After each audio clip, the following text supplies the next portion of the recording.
Obrigada, boa noite. Né? Acho que a gente já se viu, né? Por aqui, já, né? Como vocês sabem, eu faço parte dessa equipe também, né? Trabalho na terça. Tem alguém de terça aí hoje? Tudo bom? Agora, gente, eu vou fazer um pedido para vocês. Hoje a gente vai falar de família, né? Família traz o acolhimento. Tá todo mundo espalhado, um gato pingado para lá, um gato pingado para cá. Vamos chegar mais para perto, venham para falar comigo, para me acolher. Venham me acolher. Isso. Que família faz isso, né? Acolhe o outro, né? Tudo bom, minha boneca? Não sei se eu vou deixar, não. Vou ver. Vou mandar os espíritos segurarem na porta aí. Gente, hoje o nosso tema é um tema muito gostoso. É um tema que é muito fácil falar dele porque a família é a nossa realidade. Todos vivemos em família. Algumas famílias mais calmas, outras famílias mais tumultuadas, né? Depende muito do meu aprendizado, do que eu preciso aprender, né? O que é que aquela família me aponta para o meu aprendizado? Então, a gente vai falar um pouco sobre família. E é bem legal se vocês participarem, né? Para não ficar aqui falando sozinha, né? Então, tá certo? Combinado? Lembrando que quando quiser fazer uma perguntinha, a gente levante a mão, que o espírito bem, né, vai se materializar com o microfone, porque a gente grava, como vocês sabem, as aulas são gravadas, então vamos fazer esse combinado aí. E às vezes a sua dúvida é a dúvida do coleguinha também, tá certo? Então vamos iniciar nosso tema, gente, 18ª aula. Já estamos encerrando, né, o semestre, encerrando o ciclo 1, né? Daqui a um pouco vocês estão levantando o voo, indo para o ciclo 2, continuando, né, essa trajetória de aprendizado. Então, vamos lá. Hoje o nosso tema é, como eu falei, a família. Então, eu vou fazer depois umas provocações para que a gente torne a aula mais interessante. Qual é o objetivo da nossa aula de hoje? É a percepção do papel da família no desenvolvimento da sociedade e de nossa responsabilidade pessoal dentro do grupo familiar. Se nós entendermos a família como a nossa primeira base de aprendizado, não é? Claro que a família é diretamente responsável pelo produto que ela libera na sociedade, né? Que seres humanos são esses, né, que estão saindo do seio dessa família e de que forma esse ser humano está se portando, se manifestando, né, na presença dos outros, na sociedade, no seu trabalho, nas suas relações amorosas. Então, a família, sem dúvida nenhuma, né, é a base de tudo. Agora, a gente precisa pensar que cada um de nós desempenha um papel dentro da família. E que nós temos responsabilidades naquela família. Então, não vamos achar, porque eu sou filho ou filha, que a responsabilidade daquela família é do pai e da mãe. Não. É uma união de espíritos que tem um propósito comum ali e todos têm responsabilidade, né? Cada um dentro do seu papel, dentro dos seus limites, mas todos nós temos responsabilidade em fazer com que aquela família prospere, que aquela família cresça, responsabilidade sobre os aprendizados, responsabilidade do cuidado com o outro, né? Responsabilidade de ter um olhar para o outro, principalmente entendendo que ele tem um espírito. Né? Então, o convite de hoje para vocês é que a gente amplie esse olhar de família, não só para a família que nós entendemos aqui, né? Mas um olhar de família do ponto de vista espiritual. Vamos pensar que cada membro da nossa família é um espírito que tem suas questões, que tem seus objetivos, que tem suas dificuldades, que tem muito para oferecer, mesmo quando ele é um desafio. Certo? Então, vamos lá. Nossos objetivos específicos: mostrar a importância do núcleo familiar para o crescimento e desenvolvimento da sociedade. Já falou assim muito rapidamente sobre isso, mas a gente vai aprofundar um pouquinho. Mostrar que o parente problema que, porventura, tenhamos em casa é fruto de nosso próprio passado, de cuja responsabilidade não podemos nos ausentar. Aí vem a questão da responsabilidade de você, espírito, dentro dessa família. De você, espírito, em relação àquelas pessoas que você escolheu conviver. Bom, agora a gente aí começa vocês me ajudando na aula, tá bom? Pergunta que eu quero fazer para vocês. Em uma palavra, o que é família para você? Uma palavra. Levanta a mão aí. Cadê as mãozinhas, gente? Tem um bocado de espírito desencarnado, de mãozinha levantada aí do ladinho, querendo falar e vocês não querem? É. Uma palavra. Aprendizado. Aprendizado. Acho que é um sistema, né? Sistema. Sistema. Que mais? Desafio. União. União. Acolhimento. Acolhimento. Que mais? Só o lado Pertencimento também. Pertencimento. Você... pensei que ninguém ia se manifestar do lado de cá. Propósito. Propósito. Que mais? Poxa. Tá, vocês me deram uma palavra. Agora eu quero uma metáfora. Uma metáfora da sua... Como você vê sua família numa metáfora? Você simbolizaria ela como? Foi muito engraçado. Oi? Pode, diga? Não, pode falar, fale. A metáfora? Essa família é muito unida. Ah! Aliás, a gente vai falar depois, né? Dessa família, porque é muito interessante esse seriado, A Grande Família. Ele traz muito... Se a gente for analisar com esse olhar que a gente está aqui, é muito interessante os personagens, né? Teve uma aluna numa aula que falou para mim assim, uma metáfora da minha família. É um monte de gente desajustada dentro de uma canoa furada tentando tirar água ao mesmo tempo. Eu falei, nossa! Ai, que mais? Tem de tudo, né, gente? Ninguém mais. Ele deu uma metáfora ali, A Grande Família. E aí? Oi?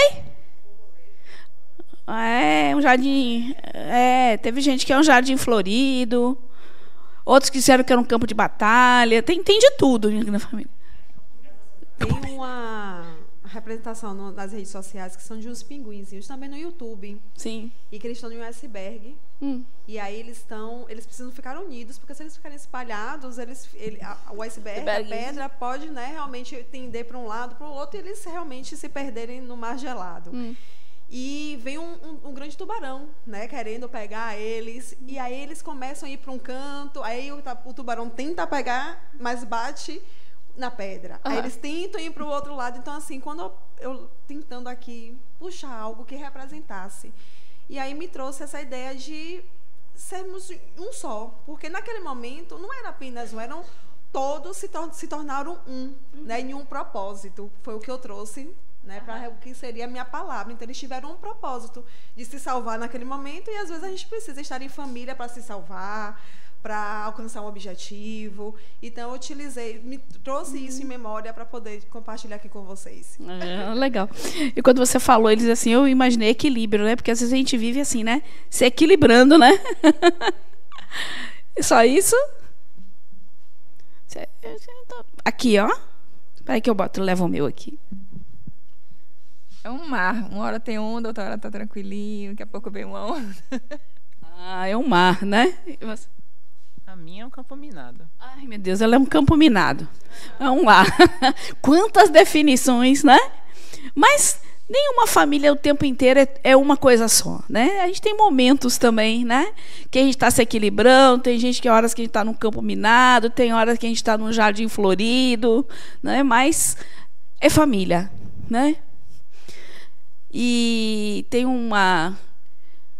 pessoas que chegam e dizem assim, estou na família errada.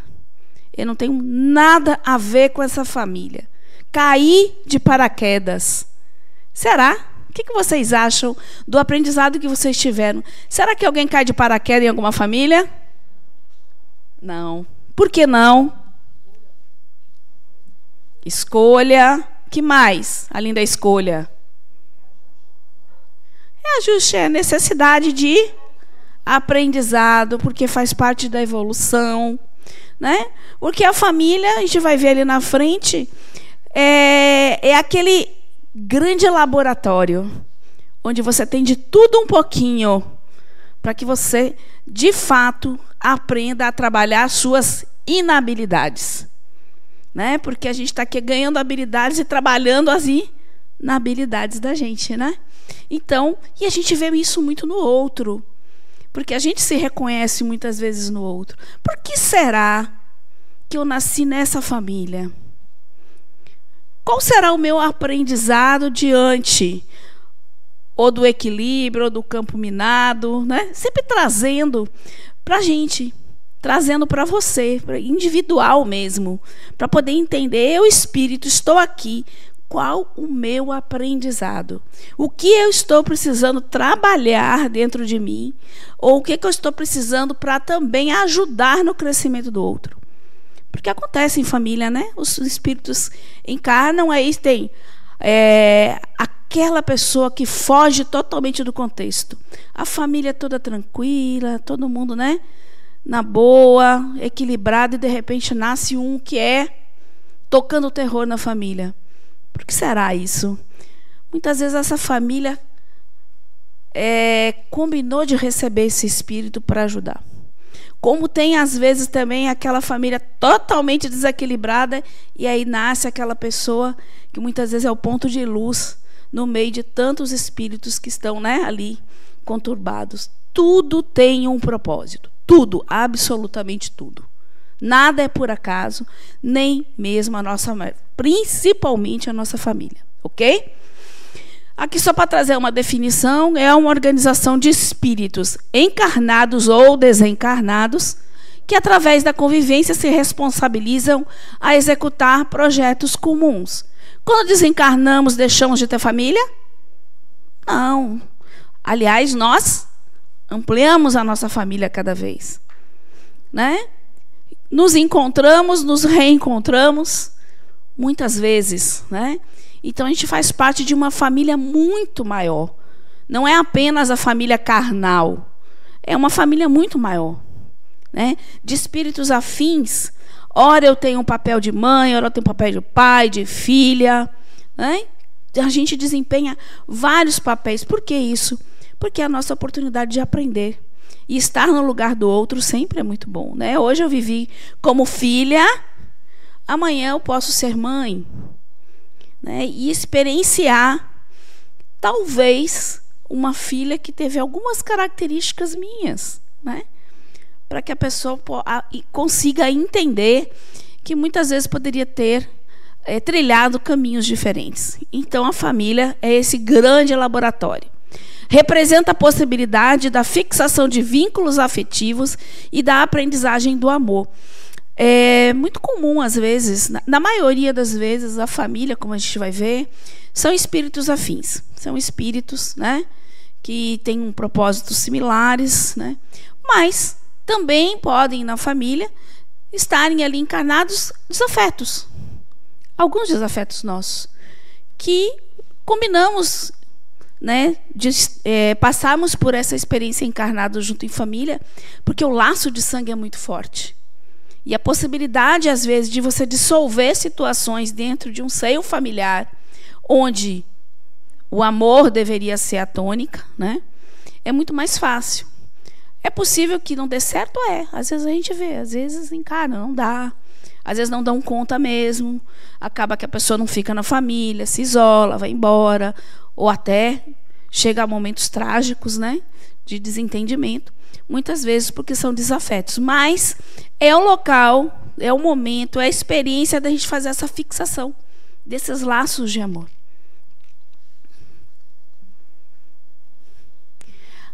A família é, pois, um grupo que caminha, oferecendo mútuo amparo, revezando-se aqui na terra e no além, um na carne e outros no espírito, nos diz Hermínio de Miranda, Quer dizer, nós estamos em constante contato com essas pessoas. Quando encarnamos, quando desencarnamos, como desencarnados com encarnados, a gente está sempre com este contato, nos apoiando, ajudando no que for preciso. Então, isso nos mostra que a nossa família é muito maior do que a família aqui que a gente tem. Muito maior. Nós temos outros familiares desta vida, de tantas outras vidas, que também participam, que estão presentes, conversam com a gente, né? Quando desdobramos, muitas vezes nos encontramos, muitas vezes somos inspirados por algum deles, né? Nas nossas decisões, nas nossas dificuldades. Então, a família é muito mais ampla. Adenauer nos diz que a família é a união de pelo menos 2 pessoas para a constituição de um núcleo para experiências afetivas. E eu acho muito interessante que Adenauer sempre coloca isso, né? Que nós estamos aqui para as nossas experiências afetivas, né? Para dissolver alguns sentimentos, algumas dificuldades, né? E a família, mais uma vez, é esse campo aí. Mas vamos ver alguns aspectos da família na visão espírita. Reprodução biológica. Vocês concordam que isso é um aspecto do espiritismo quando falamos de família? Concordam ou não concordam? Quando eu falo em reprodução, tem a ver com o espiritismo ou não tem? Hein? Olha a dúvida. Quem acha que sim, levanta a mão. A gente fazia assim na escola. Agora a grande pergunta, por quê? Na escola era uma delícia isso, né? Professor, sim ou não? Sim, por quê? Aí a gente não sabia. Oi? Por quê? Ninguém quer falar. Todo mundo sabe. Quer falar? Diga. Porque reprodução é uma lei divina, né? Porque se nós não nos reproduzíssemos, não criássemos nossos corpos, não tinha como o espírito encarnar, né, gente? Nós produzimos os nossos corpos. Como disse a colega, a reprodução, lei da reprodução. Faz parte, né? Então, a reprodução biológica é necessário para que a gente possa encarnar. Transmissão de cultura e valores, vocês concordam? É na família, nosso primeiro núcleo de aprendizagem. É onde nós somos educados para o mundo, educados para a vida. Porque dificilmente uma pessoa que não conseguiu uma boa educação na família, quando ela sai para o mundo, é muito mais difícil para ela, concordam? Porque o que a família passa a mão, o mundo lá fora não. Né? A pessoa vai ter mais dificuldade de se adaptar. Então, é muito importante. E essa transmissão de valores se dá. Por quê? Eu nasci na família de meu pai e de minha mãe, que foram pessoas que trouxeram valores de seus pais, né? Mas juntos criaram seus valores. A gente vai ver depois no tipo de família isso. Bom, eu casei, fui lá, casei com o Roberto, formei a minha família. Ele trouxe os valores da família dele, eu trouxe os meus valores e a gente criou os nossos juntos. E a gente vai transmitindo isso, essa nossa cultura, esses nossos valores. E isso vai tornar o ser humano que vai atuar na sociedade. Certo? Socialização e educação. Mais uma vez, é o primeiro núcleo onde a criança, o espírito nasce, começa a se desenvolver, num primeiro momento totalmente dependente, né? Mas é ali que ela vai estabelecer as primeiras relações, os primeiros desafios da vida dela, que é estar numa sociedade, mas ali um pouco mais acolhida, né? Mas ali que ela vai aprender que nem tudo, muitas vezes, que ela quer é possível, ela vai ter que aprender a dividir, ela vai ouvir não, né? Então, toda essa parte, né, de educação e socialização também inicia nas bases familiares.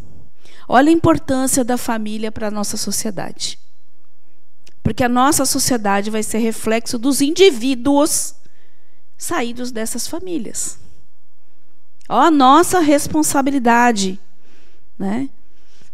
Sustentação do equilíbrio da sociedade. Claro, quanto mais equilibrada a sociedade, quanto mais equilibrada a família, né, indivíduos mais equilibrados também sairão desse núcleo familiar para atuar, né, na sociedade. Então, porque a sociedade... Quem é a sociedade? Quem é a sociedade? Somos nós, gente. A gente sempre bate aqui, sociedade não é um ente à parte, né? A gente fala assim, poxa, essa sociedade não tem mais jeito. É a mesma coisa que dizer que você não tem jeito. Como que não tem jeito? Como que não tem jeito? Tem jeito sim. Basta que a gente queira. Né? Vamos lá. A família é o núcleo básico da sociedade e onde encarnam os espíritos a fim de continuar seu processo de evolução. É nela onde se processam os encontros de antigos afetos e desafetos para o necessário crescimento espiritual. Ok? Não foi isso que a gente falou? Só com umas palavras mais bonitinhas de Adenauer, né? Mas é exatamente isso que a gente falou. Certo? E agora, qual é a diferença de o que é casa e o que é lar? O que é casa? Eu vou para a minha casa, eu vou para o meu lar. Qual é a diferença entre um e outro?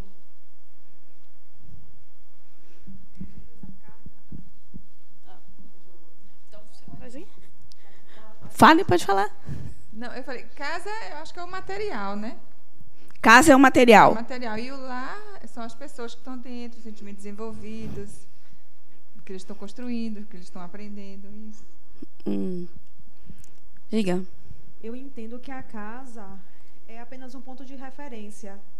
E o lar, ele já carrega um aspecto mais afetuoso, afetivo, né? de uma perspectiva já de acolhimento, de amparo, de pessoas que carregam afetos e desafetos também, mas eu relaciono mais o lar com afeto, acolhimento, que ali é meu cantinho. Então, casa também tem, mas é como se a gente fizesse uma leitura mais seca, né, dessa questão de casa. É uma referência de que eu tenho uma casa, mas lá a gente já consegue levar para essa ideia de é uma casa onde tem pessoas, que eu tenho um bom convívio, eu faço pelo menos esse caminho. Certo. Mais alguém? Hein? Vocês concordam? Ela falou que casa é a questão material. Vocês concordam? E ela ligou também muito a parte afetiva, emocional, né? Bom, então vamos ver aqui. Lar é a sintonia psíquica e espiritual entre os membros que o institui. É um campo vibracional mantido pelas mentes e corações de quem constrói. A casa é um ambiente físico que abriga a família. Então, essa casa pode ter um lar ou não. Pode ser um lar ou não. Dependendo das pessoas que habitam. Dependendo dessas relações. Esse lar, na realidade, ele é construído a partir das pessoas, da emoção, que tem muito a ver com o que você falou. E aí vão se originar, dependendo do campo vibracional de cada um, né? Teremos casas com lares diferenciados, certo? Então, a gente falou muito aqui em algum momento para vocês de vibração, de sintonia, não foi? Não teve um momento que a gente falou isso? Então, essa sintonia e essa vibração também é o que nos leva a estar na família que nós estamos. Ah, meu filho, minha família não presta, quer dizer que eu não presto. Eu tenho calma, não é bem isso, né? Não é bem assim, não é isso que eu quero dizer, né? Mas ninguém presta, e eu? Mas entenda por que você está numa família que ninguém presta, né? Então, eu já ouvi muito isso, né? Mas na hora H, e agora uma coisa interessante. Minha família ninguém vale nada, mas vai alguém falar mal de alguém da família. Aí, eu não sei, aqui O pau quebra. Porque, eu não sei se vocês lembram, quer dizer, tem muitos aqui que não é da época de vocês, mas tinha um programa, a Praça... Eu não sei se é a Praça Nossa, eu não me lembro. Que tinha a Ofélia, o marido. A Ofélia era burra que doía.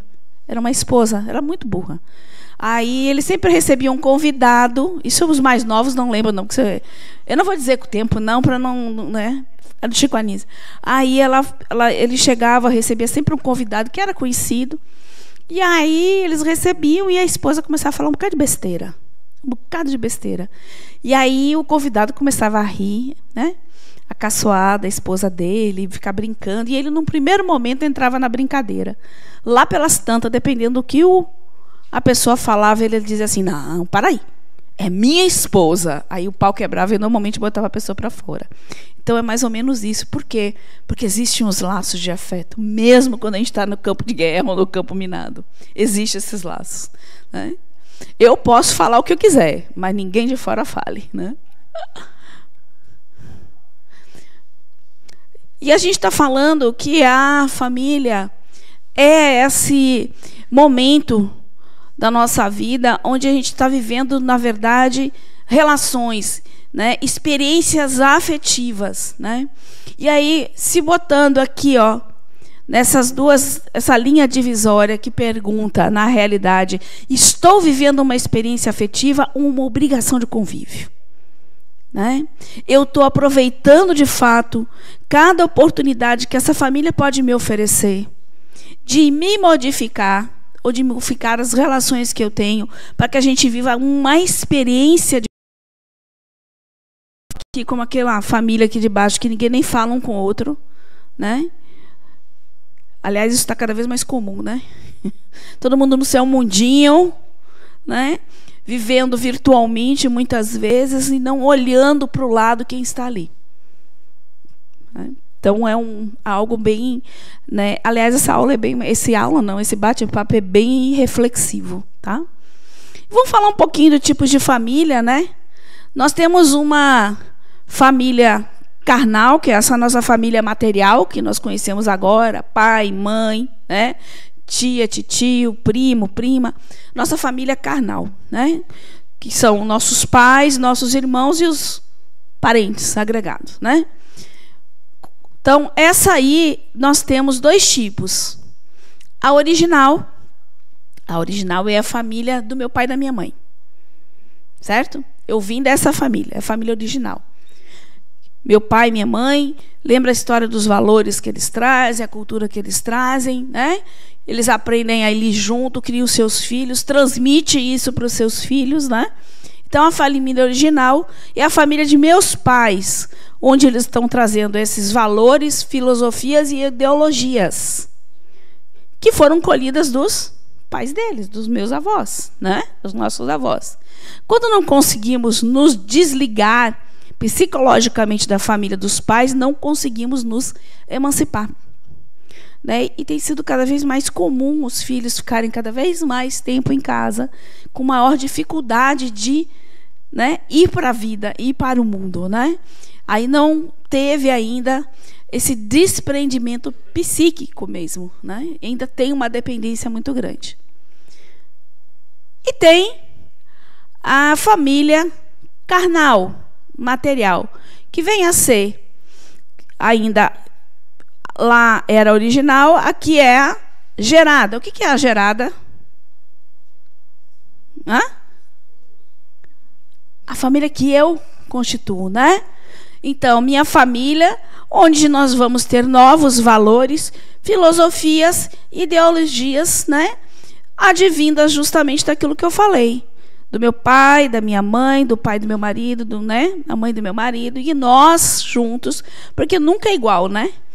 Nós não temos a vida igual a dos nossos pais e nem pensamos iguais aos nossos pais, né? Então, na verdade, isso vai dito que como aprimoramento, porque é cada vez que a gente vai dando um passo para a evolução, os pensamentos, as culturas, as ideologias, as leis, tudo muda, né?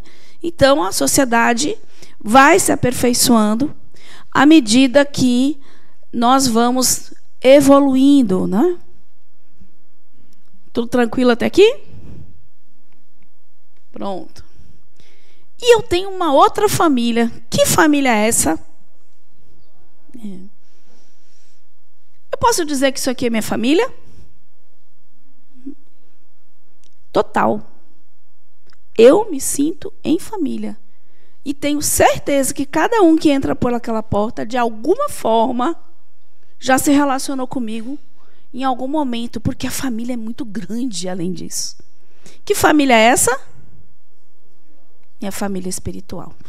Certo? Encarnados e desencarnados ligados por laços de afetividade. Então, eu tenho uma família encarnada e tenho uma imensa desencarnada. Já pensou quantas vidas você já teve? Quantas encarnações, idas e vindas? O que eu faço com todos os amores da minha vida? Com todos os meus maridos? Eu desculpa aí, viu, marido? Com todos os maridos, com todas as esposas que eu posso ter tido também, né? Com todos os filhos e filhas, tios e avós, né? Esses são apenas papéis. Somos todos espíritos que estamos ligados por afinidade. A Uli, sem dúvida nenhuma, essa casa é minha casa e é minha família, não tenho dúvida disso. Porque faz parte da minha família espiritual. Né? Há, pois, duas espécies de família. As famílias pelos laços espirituais e as famílias pelos laços corporais. Duráveis, as primeiras se fortalecem pela purificação e se perpetuam no mundo dos espíritos através das várias migrações da alma. Está aí no Evangelho segundo o Espiritismo. E eu trouxe, é bem interessante essa passagem da Bíblia, que Jesus é convidado para ir jantar na casa de uma pessoa, leva ele para jantar. E imagine, Jesus devia ser um popstar, né? Porque onde ele ia, ele arrastava multidões. E tem essa passagem onde ele pergunta: quem é minha mãe e quem são os meus irmãos? E é meio chocante, né? Porque, ao texto, eu fiz um recortezinho. E tendo chegado à casa, reuniu-se nela uma tão grande quantidade de pessoas que nem sequer podiam tomar as suas refeições. Quando seus parentes souberam disso, vieram para levá-lo, dizendo que ele tinha perdido o juízo. Entretanto, chegaram a sua mãe e seus irmãos. E permanecendo do lado de fora, porque era uma multidão de gente, eles não conseguiam entrar, né? Mandaram chamá-lo. A vossa mãe e vossos irmãos estão lá fora e vos chamam. Mas ele respondeu-lhes: quem é a minha mãe e quem são meus irmãos? E olhando os que estavam sentados à sua volta, aqui estão, disse, a minha mãe e meus irmãos, porque todo aquele que faz a vontade de Deus é meu irmão, minha irmã e minha mãe. Aí fica muito claro que ele está falando da família espiritual. Por quê? Jesus, imagine, a facilitadora de terça falou uma coisa muito engraçada, Isolda. Imagine que ter sido mãe de Jesus não foi fácil. Foi um desafio, não foi fácil. Porque Jesus era um rebelde para a época, né? Então foi fácil, né? E diz que ele não perdia nunca uma oportunidade de passar uma boa mensagem. Ele quis dizer o seguinte, que todos nós somos espíritos, né? A gente for interpretar que todos que estavam ali eram a família dele, não apenas a mãe carnal ou os irmãos carnais, mas todos eram nossos irmãos, né? Eu acho muito interessante essa. E agora, enquanto eu abro aqui uma aguinha para mim, eu queria que vocês me dissessem assim: vocês concordam que a família mudou muito? Mudou, né? Aquela família tradicional mudou muito. E o que será? Quais foram as influências, vocês acham, que modificaram essa estrutura de família?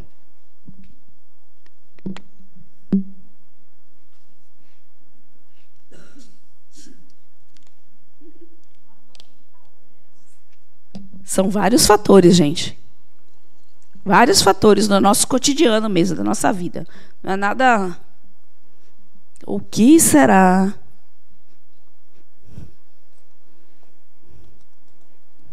Olha, a gente está com 2 convidados aqui assistindo, né? A gente já está pescando algumas pessoas. Mostrem que vocês aprenderam.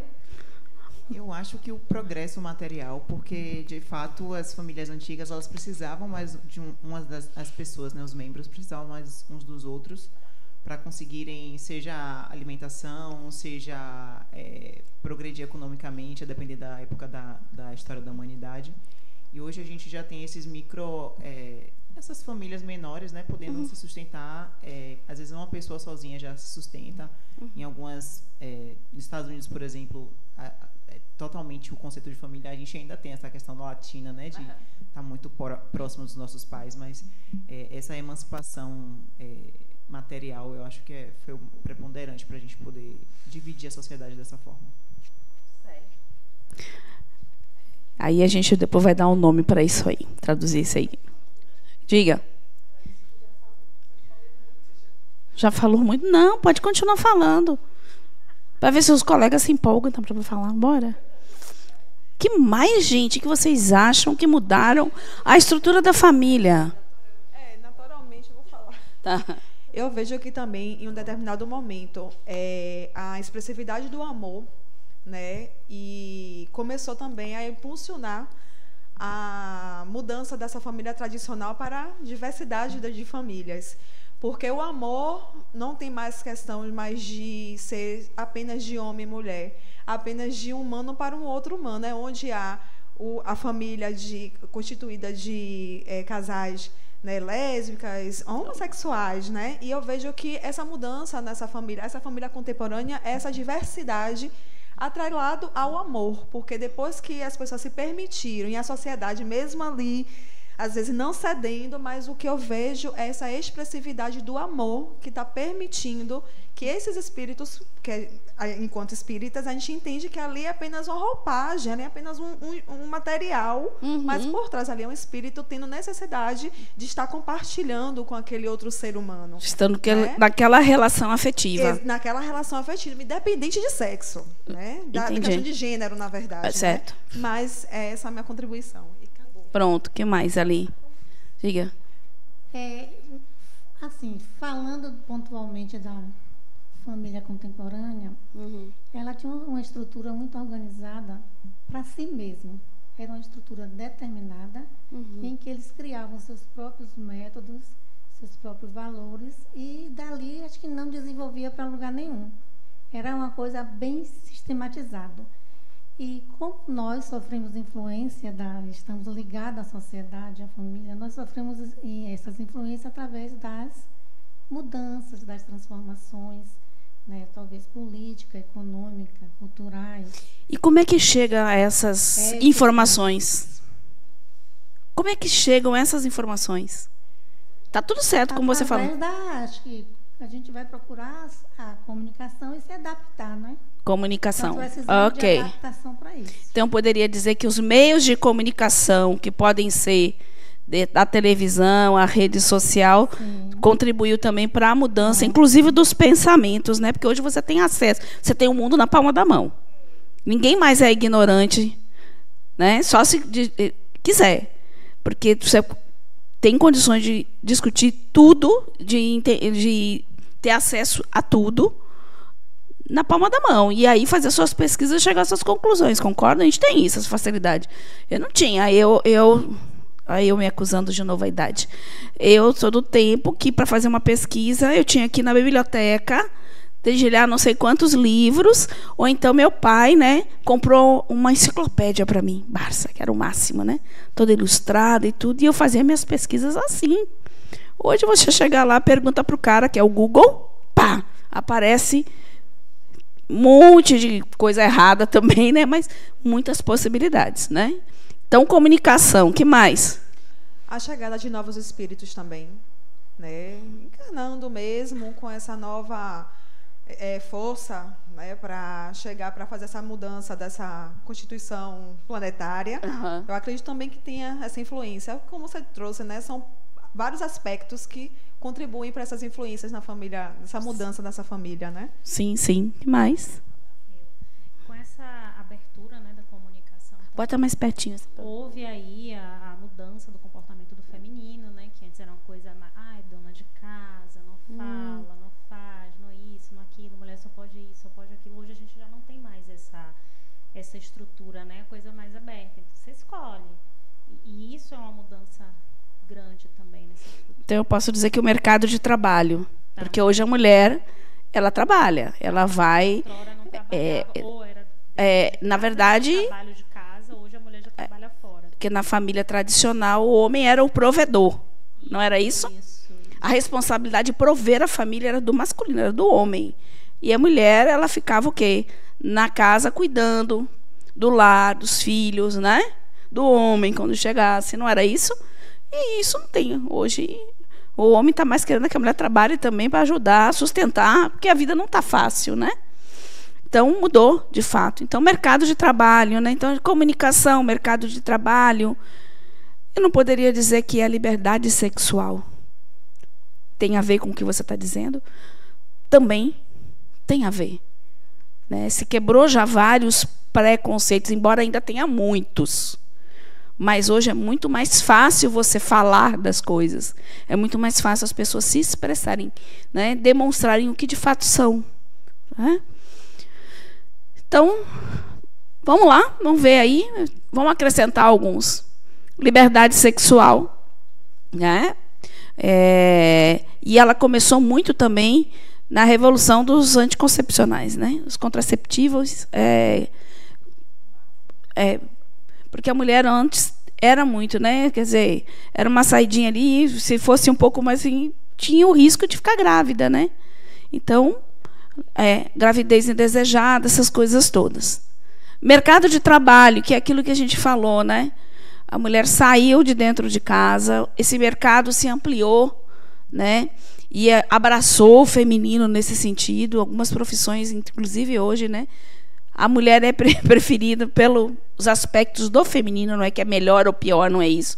Características do feminino que contribuem, às vezes, para determinadas atividades. Então, hoje ela vai para a rua, ela trabalha, né? Na verdade, ela lutou por esse desejo, esse direito de poder ter uma vida profissional, ter uma vida que não fosse só aquela determinada por uma estrutura familiar. Né? Muitas mulheres que trabalhavam, muitas vezes deixavam de trabalhar para ficar em casa, né? Por uma imposição da própria sociedade. As relações sociais, amigos, trabalhos e religiões, né? Isso também mudaram as estruturas da família, e muito, muito. Meios de comunicação. Hoje não tem mais nada que seja escondido. Eu estava até brincando com um aluno no ciclo 4, que a gente estava conversando, que eu dizia assim, coitado daquele que quer fazer alguma coisa errada hoje, porque sempre tem um infeliz que vem tira uma foto e coloca na rede social. Não tem mais isso. A gente está num universo onde a gente está exposto mesmo. Né? Longevidade, olha que coisa interessante. Você tem mais hoje dentro das estruturas avós e pais, né, que vivem mais tempo, então a família acaba se ampliando e agregando, né, esses familiares que já têm uma idade mais avançada. E a própria permanência com os pais. Então, essa característica de ter filhos já mulheres e homens que ainda permanecem vivendo com os pais dentro daquela estrutura que a gente falou, de não estar conseguindo, às vezes, psiquicamente, né, se libertar, né, se emancipar. Então, concordam aí? Isso são alguns pontos, mas vamos concordar que tem muito mais. Tem muito mais influências, esses são apenas alguns. Certo? Então, vamos passar. E aqui, que é o que a gente já falou, né, que a família padrão tradicional dá lugar a múltiplas possibilidades de associações de espíritos para a constituição de uma experiência afetiva. Então, sempre se a gente for pensar na família como esse campo, que é uma experiência afetiva, pouco importa o tipo de constituição de família. Porque o que liga a gente é o amor. Né? Porque para o espírito em si não tem sexo. Quando desencarnamos, até podemos nos apresentar depois numa forma, né, do nosso perispírito feminino, mas o espírito em si não tem sexo. E ele encarna, já encarnou como homem, como mulher, isso significa que ele tem essas duas energias. Ele tem a energia feminina e tem a energia masculina. Né? Então, fica mais fácil, pensando enquanto espírito, de entender as relações de homoafetividade. Né? São as duas energias, nós temos os dois. O ânimos e ânima, né? Bom, então, a formação de família. A gente tem família hoje de todo jeito. Tá? A gente vai falar de algumas aí rapidinho, mas não é... Quantas vezes a gente olhar esses bonequinhos aí, quantas famílias dessas nós conhecemos, né? Então, realmente, hoje é a diversidade de famílias, né? A diversidade de relações afetivas, né? Então, a formação de algumas. Família nuclear. O que caracteriza uma família nuclear? 2 adultos, homem e mulher, e filhos biológicos ou não. Então, coloca aí os filhos adotados. Mais parecida com a nossa família tradicional, certo? Monoparental. Um adulto que pode ser o pai ou pode ser a mãe, que tem a cargo, né, filhos menores, são responsáveis por filhos menores, né? Então, são as pai e mãe solos, né? Mosaico. E aí, mais do que definir... sabe, aquela família que assim, os meus e os teus e os nossos, junta um que já tem filho, de um casamento que junta com outro, a mulher também já tem filho, e eles ainda têm filhos juntos. Então é uma família mosaico. O que deve ser muito interessante nessa família é a possibilidade de aprendizado. Porque olha a quantidade de desafio. Tem um filme muito antigo, eu não sei se ele é da década de 50 ou 60, que é justamente, o nome do filme é esse: Os Meus, os Teus e os Nossos. E assim, para ajudar, era uma época que se tinham muitos filhos nas famílias. Então ela tinha uma escadinha e ele tinha outra escadinha. E os conflitos familiares foram assim incríveis. É um filme muito gostosinho, antigo, bem antigo, mas bem bacana. Então a família mosaico, né? A homoafetiva são 2 adultos do mesmo sexo com filhos biológicos ou não, né? Então, e é isso. Então, alguns tipos de família. Tem também a família reconstituída, que eles falam também, que eu não coloquei aí, que é aquele que eu caso, eu vou viver com uma pessoa, adoto filhos, nem sempre são os filhos do casal, aquela tipo assim, peguei um pedaço de cada canto e reconstituí, fiz uma família. Então tem várias... Gente, eu esqueci de deletar o slide que eu ia colocar ali, viu? Por isso que ele está sem nada. Bom, nós temos, enquanto espíritos, seres humanos, vivemos várias dimensões de nossas vidas, certo? Eu tenho uma dimensão profissional, eu tenho uma dimensão amorosa, eu tenho a minha dimensão familiar. Dentro dessa dimensão familiar, eu vou desempenhar um papel que pode ser uma dimensão paternal, maternal, filial. São dimensões que a gente vive nessa vida. São, né? Eu, personagem, vivo todas essas relações, certo? Então, quais as dimensões da vida nos papéis desempenhados na família? Filial. Só um momentinho. Paternal. Maternal, e tem lá os outros familiares. Tio, né, madrinha, padrinho, né, primo, todas essas. Bom, qual será o papel de cada um? Quando eu falo em dimensão maternal, né, a gente fala numa coisa chamada, que vocês vão entender bastante, para quem não é psicólogo nem terapeuta, né, que já sabe, numa questão que a gente chama de arquétipos. Nós temos dentro aqui da nossa mente, né, no nosso inconsciente, arquétipos que são modelos de como a gente entende as coisas. É um modelo coletivo, né, onde todos entendem. Quando a gente fala de pai, o que vem primeiro na cabeça da gente? Pai. Como? Pai. Proteção. Que mais? Algo que é muito forte do arquétipo paterno. Autoridade. Que mais? Provedor, né? É mais ou menos o entendimento coletivo disso aí, né? Eu me lembro que meu pai, eu só me lembro de ter levado uma chinelada do meu pai a vida inteira.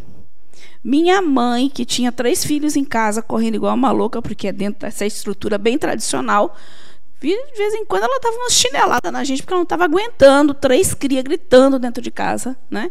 Incomodando, e ela tendo que dar banho, tendo que alimentar. De vez em quando eu levava umas chineladas da minha mãe. Meu pai, na vida inteira, foi uma. Mas era uma coisa interessante. Quando a gente estava aprontando demais, e minha mãe chegava, vou falar para o seu pai. Todo mundo saía correndo, ficava quieto. Só de dizer que ia falar para o meu pai não fazia nada. Mas, o arquétipo da autoridade, da ordem. Né? Isso é tradicional também, né? Porque normalmente é difícil, né? Então meu pai não batia e todo mundo tinha medo. Já da minha mãe, que sapecava a gente não tinha medo nenhum. Medo nenhum, né? Tanto que na hora H ela gritava, né? E falava do meu pai. Então o paterno, ele tem isso. Os limites, é o paterno que estipula os limites, não é o materno. Para o materno é muito difícil dar limites. É o paterno que faz isso, né? Então o limite era esse. Quando ela não estava mais aguentando, eu vou falar para o seu pai. Né? Aí ela continha a gente, certo? Lucidez, né? O homem tem o masculino tem uma racionalidade, né? Uma clareza às vezes que nem sempre o feminino tem. Se bem que cada vez mais hoje você tem mulheres com essa característica, mas a mulher tem esse emocional mais aflorado mesmo. O homem é aquela coisa que lúcida, né? Firme, aquela coisa, aquela ideia de forte. Não estou dizendo que todos são assim, não. Né? Você tem mulheres hoje que têm essa rigidez, essa lucidez muito mais aflorada do que homens, né? Mas no arquétipo é isso. E segurança, alguém falou aí também em segurança, né?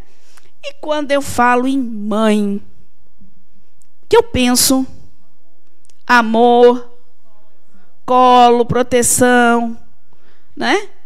Tem uma outra coisa também que é muito forte também no materno. Vamos ver então? Sentimentalidade, proteção, percepção. Tem uma aqui também, alimentação. A mãe é muito ligada a isso também, a nutrir, né? Bem alimentar, nutrir de vários aspectos, né? Nutrir desses carinhos, nutrir do alimento, nutrir de várias formas, né? E quando eu falo em filho, o que é o filho nisso tudo, né? Que vai ter essas referências. Vamos lá. Ao filho cabe respeito, cooperação e responsabilidade. Que responsabilidade será essa? Vamos pensar depois. Que responsabilidade um filho tem dentro dessa família? Se é o pai que provê, e a mãe também atualmente, e que são responsáveis por esta estrutura. Qual é a responsabilidade do filho? Cuidar dos pais? O que vocês acham? Vamos lá. E aos outros familiares é o apoio e compreensão, sabe? Aquele primo que você conta as coisas, aquela madrinha que você tem assim, que às vezes você está se queixando da mãe, né? Então, esses outros familiares fazem esse papel, né? Porque os pais precisam educar, né? Então, tem esses familiares que nos... Né? Quando falta essa questão do paterno, essa relação é conflituosa, é difícil, a pessoa vai ter dificuldade de respeitar a autoridade, vai ser uma pessoa indisciplinada, dificuldade de disciplina, e uma pessoa sem limites. Né? Então, essa é a consequência da falta desse paterno, né? Dessa dimensão da vida não é bem resolvida, traz esse tipo de problemas, né, para a pessoa. Quando é o materno, a pessoa vai ter dificuldade de afetividade, vai ter dificuldade de se sociabilizar e vai ser uma pessoa com carências emocionais, por isso que faz parte do materno. Né? E ao filho, aí, ó, é justamente isso. É cuidar de quem cuidou, né? Porque independente de quem sejam os pais ou como foram as relações, só o fato de você estar aqui já lhe faz ser grato a ele. Porque se não fosse ele, vocês não estariam aqui. Nenhum de nós estaríamos aqui. Mas a relação do meu pai e da mãe foi muito complicada. Então, amplie o seu olhar para o olhar do espírito. Enxergue o que tem por trás daquelas pessoas que muitas vezes não souberam conduzir suas vidas, suas relações. Pessoas que estão sofrendo também, que não estão bem com elas, com a vida, com o mundo, com Deus, né? E que muitas vezes não conseguem transmitir, né, tudo que precisaria transmitir a um filho. A segurança, o amor, o carinho. Mas são pessoas como nós, né? Então, que a gente amplie esse olhar e que, chegado este momento, que a gente dê as mãos de fato, né? E cuide, como nós fomos cuidados, como a gente foi alimentado, né? Porque nós nascemos totalmente dependentes. Somos serzinhos que, se nascermos e ninguém cuidar, a gente morre. Então, alguém teve que limpar meu bumbum, alguém teve que me alimentar, alguém teve que me vestir, porque isso eu não fazia sozinho. Então, vai chegar um momento em que eu vou fazer isso também. Vou cuidar dos meus pais, independente da relação. Certo? Então, esse aqui é aí o convite e o chamado, né? Pronto. Necessidades da vida social. Alguém gostaria de falar alguma coisa? De colocar algo? Diga. Gente, vocês podem falar, viu? Não só eu que falo, não, tá? Boa noite, Tânia. Boa noite, colegas. Boa noite. Érico, para quem não conhece. Quando você colocou a questão do filho com a responsabilidade da reciprocidade do cuidado, eu tenho muito cuidado nessa colocação, porque fica parecendo que a nossa cultura impõe isso. E aí a gente coloca assim: o filho tem a obrigação de cuidar do pai. Essa obrigação vai estar nele e não na cultura. Ele que vai apresentar os valores dele. Como nós somos espíritas e espíritos, nós temos as nossas caminhadas, às vezes até divergente dos pais. Eles têm, como antepassado, no caso, né? Ele tem todo o mérito de trazer a gente aqui. Mas a caminhada, eu acho que é um pouco independente. Quando a gente chega em um determinado ponto de colocar essa questão como uma responsabilidade do filho, a gente passa a obrigar ele. E aqueles pais que obrigam terminam não tendo o cuidado, porque esse cuidado no retorno, né, quando o pai vira criança, a mãe, né, os pais, esse cuidado cabe ao filho de forma espontânea e não obrigatória. É uma visão que eu tenho. Desculpa se não estou dentro do método assim muito tradicional, mas eu acho que vem exatamente dos nossos laços espirituais. Bom, eu concordo com você. Não deve ser uma obrigação, mas uma decisão do espírito. Se você decidir que não quer ajudar, não quer cuidar, é uma decisão do espírito, seja for. Mas o que, quando a gente diz para ampliar esse olhar para o olhar do espírito e entender que são pessoas que contribuíram para a sua jornada, também não custa você querer e desejar fazer a mesma coisa, tá? Mas não coloque como obrigação. Responsabilidade é uma coisa. O quanto você se sente responsável em contribuir e ajudar aquela pessoa. É nesse sentido, não como obrigação. Ah, eu tenho obrigado. Não, eu estou falando que é uma decisão do espírito, a gente está falando aqui. Qual é a sua decisão no momento que chegar a esse ponto? Certo? Que pode ser a decisão mais variada possível. Pode ser um filho. Eu tive relatos belíssimos aqui de pessoas que tiveram uma relação extremamente difícil com seus pais, com o pai ou com a mãe, e quando é chegar desse momento, essa pessoa se aproxima, né? E esses dois espíritos conseguem juntos, né, resolver muitas coisas. Então é uma decisão do espírito sempre. Isso chama-se livre-arbítrio. Mas o questionamento é isso. E eu vou fazer o quê enquanto espírito quando esse momento chegar? Vou me entregar ao momento de raiva porque eu não tive uma relação boa? Ou eu vou chegar próximo a esse espírito e vou dizer, olha, apesar de tudo, eu estou aqui. Apesar de tudo, eu vou lhe ajudar. Por quê? Porque você é meu pai, você é minha mãe, né? E eu lhe sou grata por estar aqui. Apesar de tudo. Eu acho que nunca é uma obrigação, é sempre uma escolha, sabe? Érico, né? Érico. Eu concordo tanto plenamente com você, né? Eu gostei muito das suas colocações agora, porque tira um pouco dessa questão da culpa. Sim, sim. Né? Mas aqui... A gente não pode carregar isso. Não, não. E a questão de ser obrigação ou não é um processo cultural. É. Nós somos criados assim. É. Mas não é o que a cultura determina, é o que você sente. Eu acho que sempre é o que você sente. Né? Muito boas suas colocações. Muito obrigado. Nada. A cada um segundo as suas obras, né? Com certeza. Não há como desenvolver e melhorar nossas faculdades intelectuais e morais pelo convívio social. Se você está isolado no mundo, não convive, porque vamos combinar que estar com o outro em todas as relações é desafiador. É desafiador, né? E você aprende muito. Porque numa relação de sociedade, numa relação com o outro, quantas coisas você tem que ceder, né? Quantas coisas você tem que aprender para contornar situações na vida, para conseguir o que você quer. Então, olha quantas habilidades eu vou adquirir se, de fato, né, eu me propor a dissolver determinadas coisas. Olha quantas inabilidades eu vou deixar de ter, muitas vezes, em lidar com o outro. Porque a gente está aqui trabalhando as nossas emoções, né, que levam aos nossos comportamentos. Então, é isso que a gente está trabalhando aqui. Certo? O objetivo supremo da sociedade é promover o bem-estar e a felicidade de todos que o compõem. O nosso objetivo final é esse. O que a gente busca é isso. Mas a gente está na jornada ainda, né? Não chegamos lá, estamos na jornada. Chegaremos.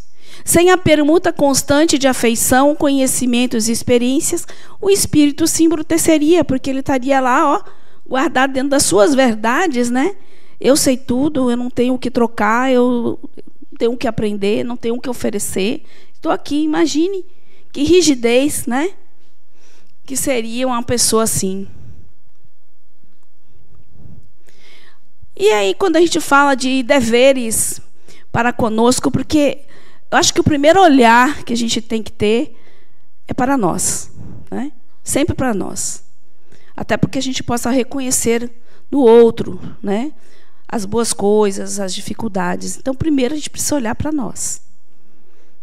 E ter deveres conosco, estabelecer os nossos deveres conosco, né? Primeiro, fazer isso. Então, que seriam?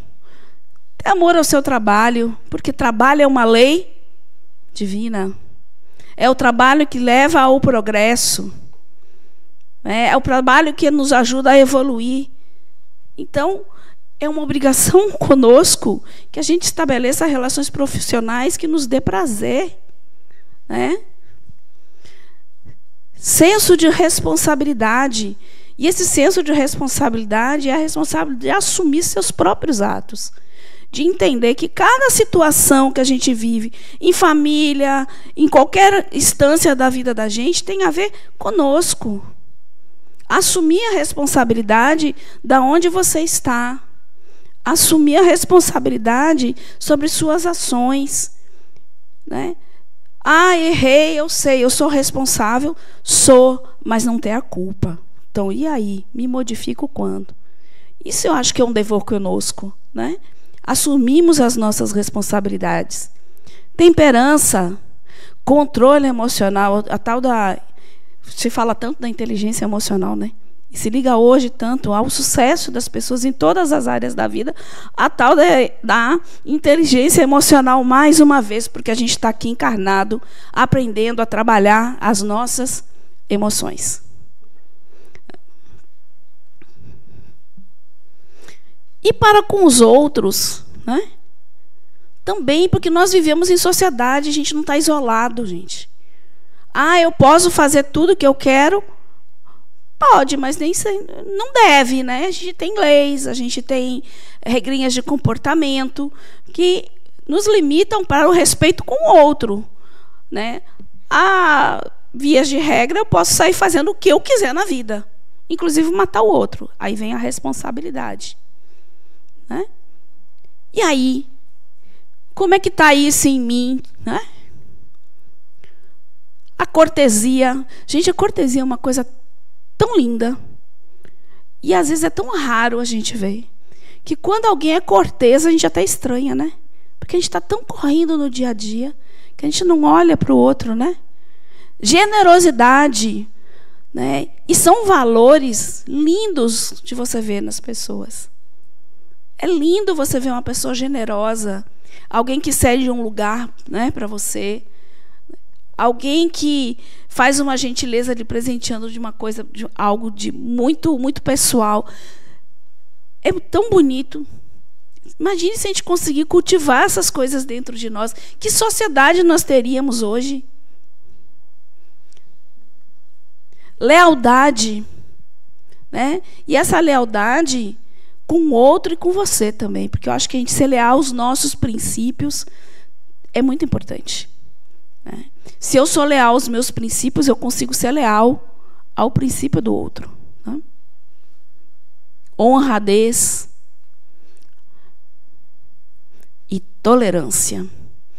Porque tolerância, gente, todos nós estamos num processo de aprendizado, todo mundo no mesmo nível, todo mundo na mesma pegada.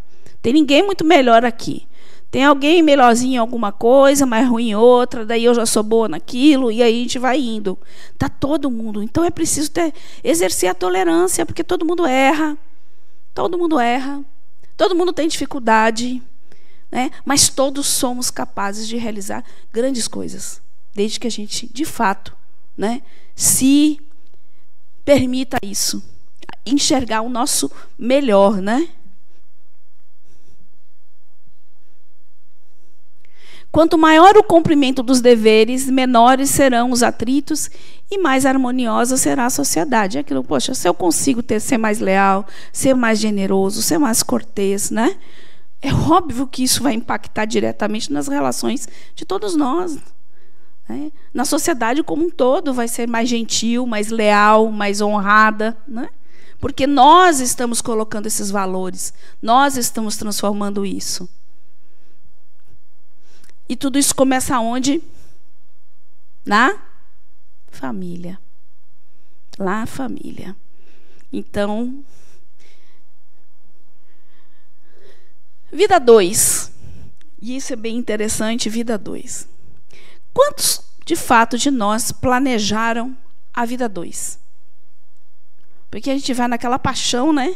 Se apaixona, quer ficar junto, aquela loucura toda. Aí tá, muitas vezes casa no meio dessa paixão, ainda não pensou absolutamente nada. Só que a vida não é só paixão, né? A vida tem um lado prático da coisa. Vamos morar onde?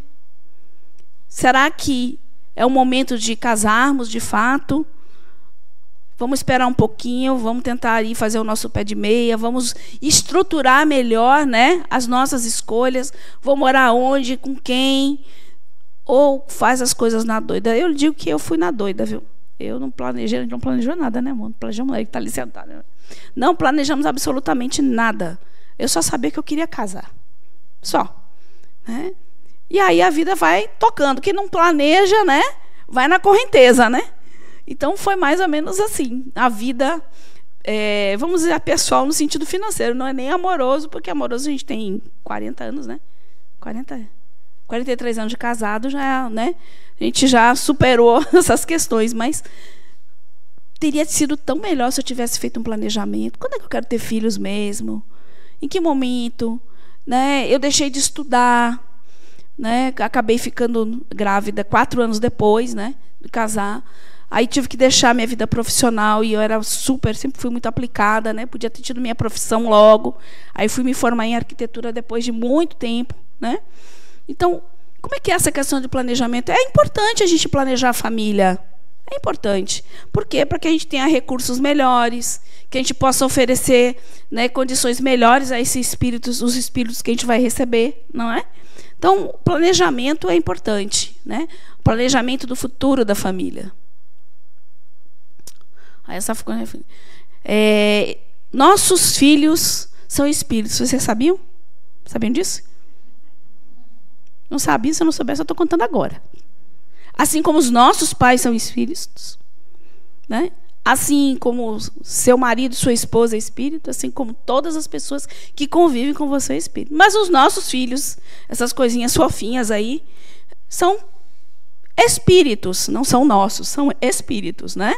Que vão passar uma experiência durante um tempo conosco e depois vão viver a sua vida, né?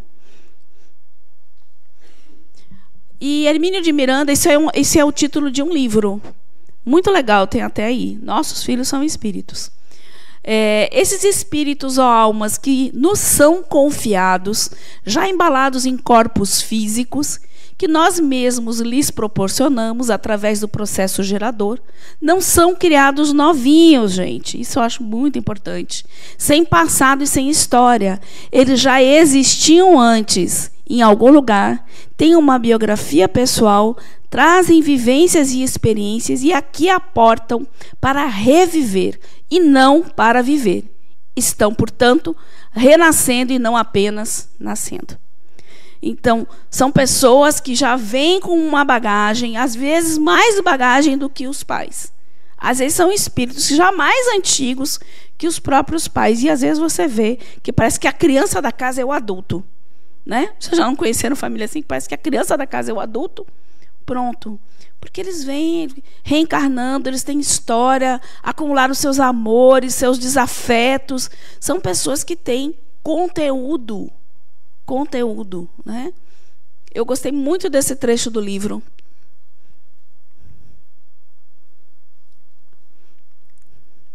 Bom, aí eu nasço, né? Vou nascer. E aí imagino, né? Eu, espírito, a gente até viu isso lá em Processamento da Reencarnação, né? Eu nasço, não sei fazer nada durante um tempo. Sou alimentado, como eu disse, alguém limpa meu bumbum, me veste. Eu tenho que aprender a andar, né? Tenho que aprender a ir no banheiro. Aí, depois disso, né, me alimentar, falar. Nem falar eu consigo, né, quando eu volto. Aí vou andar, daqui a pouco eu vou para a escola, passo por infância, puberdade, fase adulto, tudo de novo. Vou para a faculdade, aprendo, né, uma profissão. Tudo isso, né, eu tenho que aprender de novo. Não deve ser uma tarefa fácil para o espírito, não. É porque ainda bem, acho que é por isso que a gente não lembra, viu? É sábio a gente não lembrar. Senão a gente entrava em pânico, dizendo, não, tudo isso de novo, eu não acredito. Não acredito que eu vou ter que passar por tudo, né? Então, parar para pensar, né? A criança tem de fazer o reaprendizado da vida nas condições em que renasceu, que são outras condições. Porque se eu contar que eu desencarno, fico, sei lá, 80, isso não tem um tempo, mas vamos lá, 50, 80, 100 anos. Quando eu voltar, eu vou encontrar uma outra sociedade, outra realidade, outra tecnologia, outro tudo. Então, eu posso até estar trazendo habilidades, mas eu vou ter um aprendizado danado aqui, tudo de novo, né? Terá de se familiarizar com o novo corpinho que recebeu, aprender a língua de seu povo, bem como retomar conhecimentos gerais, habilidades manuais, como desenho, escrita, manipulação de instrumentos, aparelhos, ferramentas e tudo mais, né? Então, desafios do espírito. E aí vem a questão da educação, do papel da família na educação. Quem educa? Quem educa? A família ou a escola? Pois é, mas as pessoas andam trocando os papéis, né? Até porque a nossa sociedade se modificou de uma forma, a saída da mãe de casa, que fazia aquele papel educador, do dia a dia e tudo, foi para o trabalho. Como tudo que é novo, a gente às vezes não sabe muito medir, ter o peso, né, e a medida sobre as coisas. As crianças, muitas pessoas delegaram a educação do filho à escola. Só que essa educação vem da base. Quando ele vai para a escola, ele vai manifestar a educação que ele teve em casa ou que ele não teve em casa. Porque essas pessoas que foram responsáveis, que assumiram o compromisso, né, de receber esses espíritos, não conseguiram, né, por N motivos às vezes, não é porque não quiseram ou porque é vida, né, ainda não proporcionou, ele não conseguiu, mas enfim. A família auxilia o direcionamento do espírito que se encontra em aprendizagem pela reencarnação, muitas vezes perdido, sem limites, necessitando de orientação e acolhimento. Cabe aos pais o papel de encaminhar, estimular e orientar os filhos. A escola não substitui a família, nem os pais devem transferir seu dever de educar e ensinar os espíritos colocados sobre a sua guarda por Deus. Certo? Então, assim, é só para lembrar. De todas as associações existentes na Terra, excetuando naturalmente a humanidade, nenhum talvez seja mais importante em sua função educadora e regenerativa do que a constituição da família. A importância da família é muito grande, muito grande. E aí, o que fazemos na escola, então? Se eu me educo em casa, eu faço o que na escola? Hein? Oi? Instrução.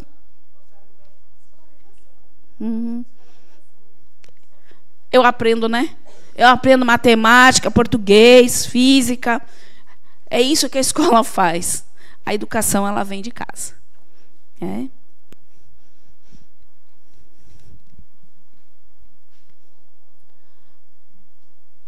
Veja quantos slides tem para mim. Total. Bom, e a educação na família, a gente vai colocar alguns tópicos aqui que são bem interessantes, né? Viver em família é um grande desafio para o desenvolvimento do indivíduo e um grande aprendizado. Isso todo mundo concorda, né?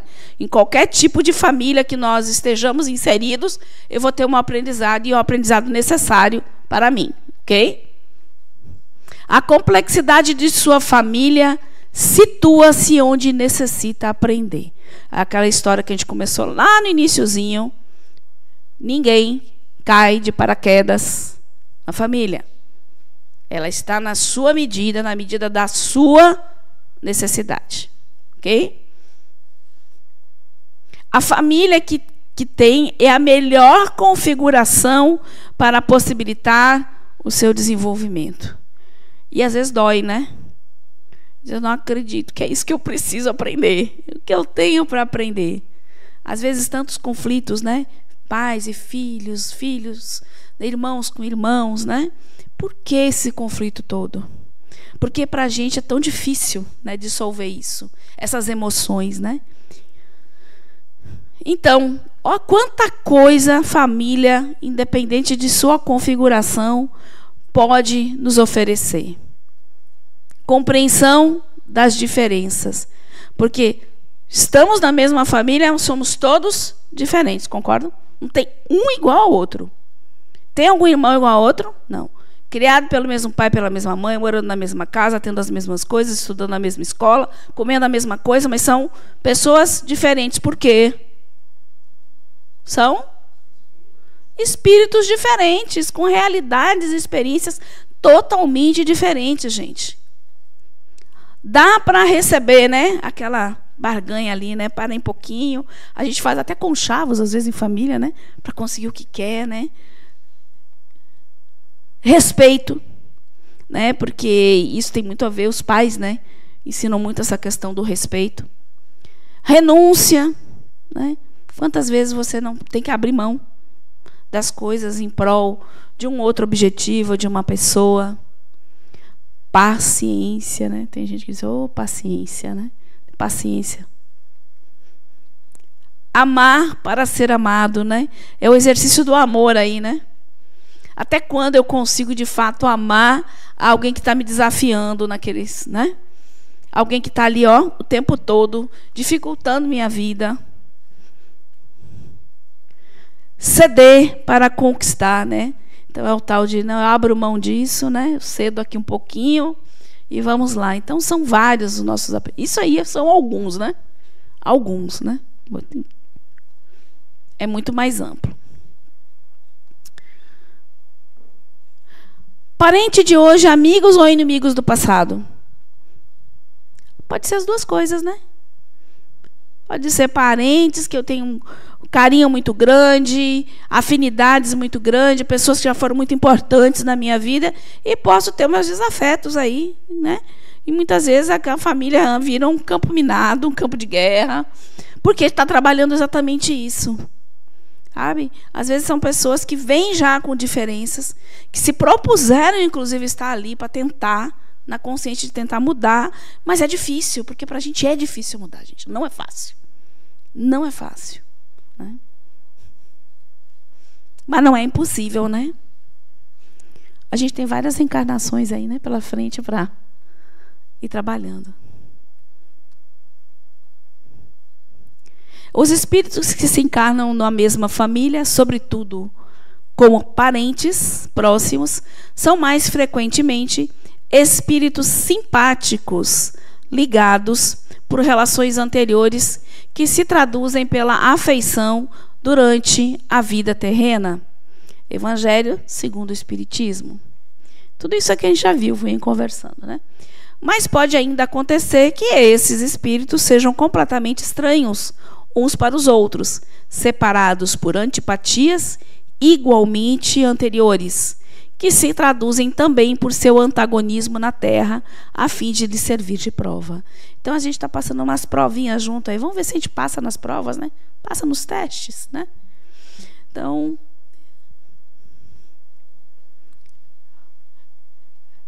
Marie, você dá um pulinho aqui que eu queria te pedir uma coisinha.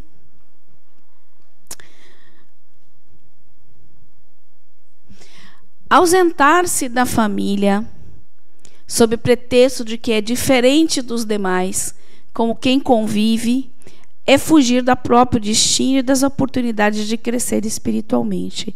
Porque quando eu consigo superar determinadas diferenças, né? Olha o avanço que eu dou, né? É menos uma coisa para resolver. Na próxima eu já passo para outra, né? Ah, Tânia, significa então que eu tenho que estar numa relação tóxica que está fazendo mal? Senão, aí vai o bom senso, né, gente? É o bom senso. Quantas relações a gente vê que os espíritos não estão contribuindo nada um com o outro, muito pelo contrário, né? Prejudicando. Então, é uma questão da análise. Só um pouquinho. Eu vou fazer um momento aqui.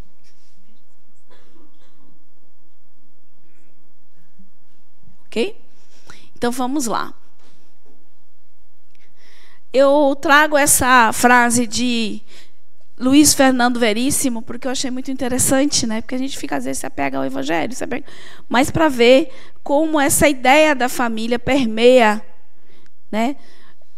De uma forma globalizada. A família não nasce pronta.